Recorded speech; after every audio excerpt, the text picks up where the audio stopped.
Il va être encore question de livres et d'histoire dans quelques instants, puisque c'est l'heure de la chronique de Juliette Arnaud, et donc l'heure de son jingle. Et tu nous fais chier à lire, toi. C'est pas marqué dans les livres. C'est que tu nous fais chier à lire tout le temps. Plus important à vivre. Juliette Arnaud. En avant les histoires.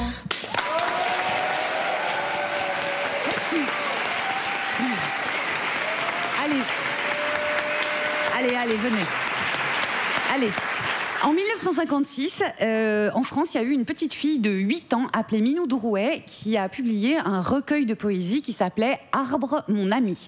Ce fut un succès littéraire immense, elle eut une immense médiatisation également. Et à ce moment-là, on a demandé à Jean Cocteau, célèbre écrivain de l'époque, quel était son avis. Et il a répondu « Tous les enfants ont du génie, sauf Minou Drouet ». C'est perfide, c'est drôle, on dirait du Pierre-Emmanuel Barré. Quant à moi, je ne vénère pas la jeunesse dans l'absolu. En fait, c'est autre chose que je chéris chez les précoces, c'est que leurs personnages sont souvent jeunes aussi. Ainsi, les auteurs précoces ne proposent pas une fabrication rétrospective de ce que c'est que l'extrême jeunesse. Ils en ont, somme toute, une idée très précise. C'est pas du boulot au carbone 14. Tout est là à disposition, sous leurs yeux, dans le miroir, sous leurs mains. Encore faut-il savoir en faire une œuvre.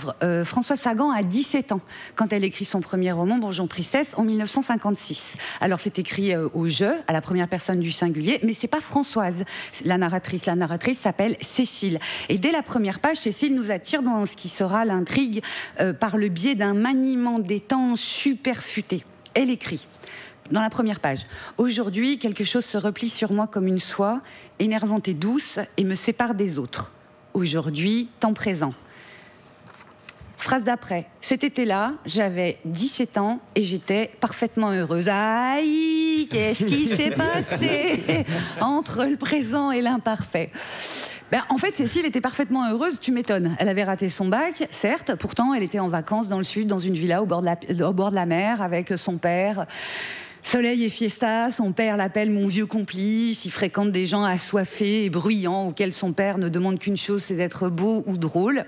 Et là arrive Anne, qui a l'âge de son père, qui fréquente, elle, des gens intelligents, fins et discrets.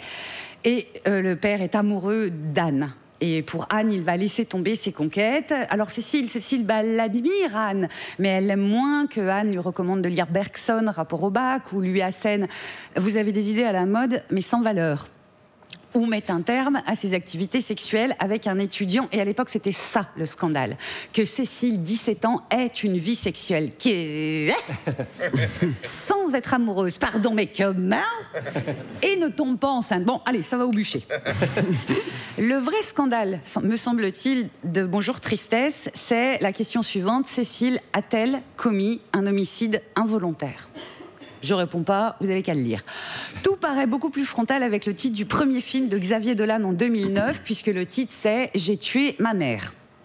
Dans le film, au début, une prof demande à Hubert, 16 ans, qui est incarné par Dolan, qui lui en a 19. Il a écrit, réalisé et monté le film. Donc une prof demande à Hubert, 16 ans, le métier de sa mère, et il répond « Ma mère est morte ». Référence cinématographique majeure en toile Douanel dans Les 400 coups de Truffaut. Elle est morte, ma mère. Alors que pas du tout. La mère d'Antoine Douanel, elle n'était pas morte. Et la mère de Hubert, elle est bien vivante, la pauvre. Mais lui estime qu'elle est une mère qu'il est incapable d'aimer et incapable de ne pas aimer non plus. Hubert, à 16 ans, il a des velléités artistiques, il filme, il écrit, il peint, il aime Antonin, et Antonin l'aime, et tout ça, il ne le partage pas avec sa mère, et il lui en veut de ne pas réussir à pas partager ça avec elle. Il lui en veut aussi de la décoration surchargée de leur petite maison, du fromage qui lui reste au coin de sa bouche quand elle mange. Il lui en veut que son père les ait abandonnés, il lui en veut de ne pas se sentir en état de lui parler de son homosexualité. Le ton monte entre eux, elle l'envoie en pensionnat, il écrit une dissertation intitulée « J'ai tué ma mère ». Mais ici, ça va finir mieux que dans Les 400 coups ou chez Sagan. Je leur souhaite à tous ces précoces de s'en sortir aussi bien que la Doria de Faizagen. Moi, sur ma pierre tombale, je crains qu'il n'y soit inscrit « Elle a eu la floraison tardive et franchement, c'était pas ouf ». Merci beaucoup, Juliette. Juliette Arnaud, mesdames et messieurs.